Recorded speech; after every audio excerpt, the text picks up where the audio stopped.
from the recession of 81 to 82 to the expansion that began in late 82 and continues to this day, we've made a difference. The way I see it, there were two great triumphs, two things that I'm proudest of. One is the economic recovery, in which the people of America created and filled 19 million new jobs. The other is the recovery of our morale. America is respected again in the world and looked to for leadership. Something that happened to me a few years ago reflects some of this. It was back in 1981, and I was attending my first big economic summit, which was held that year in Canada. The meeting place rotates among the member countries.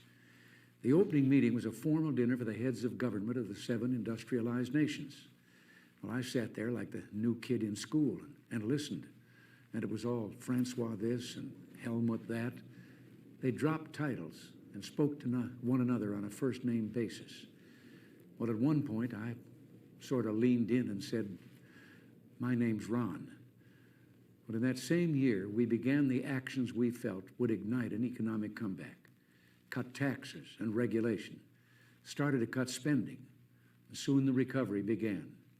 2 years later, another economic summit with pretty much the same cast. At the big opening meeting, we all got together, and all of a sudden, and just for a moment, I saw that everyone was just sitting there looking at me. And then one of them broke the silence. "Tell us about the American miracle," he said. Well, back in 1980, when I was running for president, it was all so different. Some pundits said our programs would result in catastrophe. Our views on foreign affairs would cause war. Our plans for the economy would cause inflation to soar and bring about economic collapse. I even remember one highly respected economist saying back in 1982 that the engines of economic growth have shut down here, and they're likely to stay that way for years to come. Well, he and the other opinion leaders were wrong. The fact is, what they called radical was really right. What they called dangerous was just desperately needed. And in all of that time, I won a nickname, the Great Communicator. But I never thought it was my style or the words I used that made a difference. It was the content. I wasn't a great communicator, but I communicated great things. And they didn't spring full bloom from my brow. They came from the heart of a great nation, from our experience, our wisdom, and our belief in the principles that have guided us for 2 centuries. They called it the Reagan Revolution. Well, I'll accept that.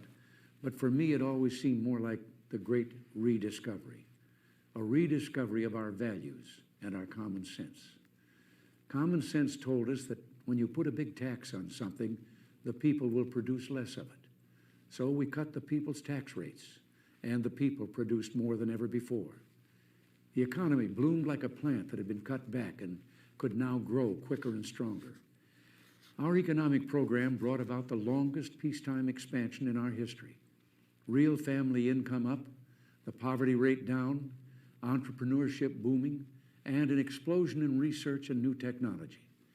We're exporting more now than ever because American industry became more competitive.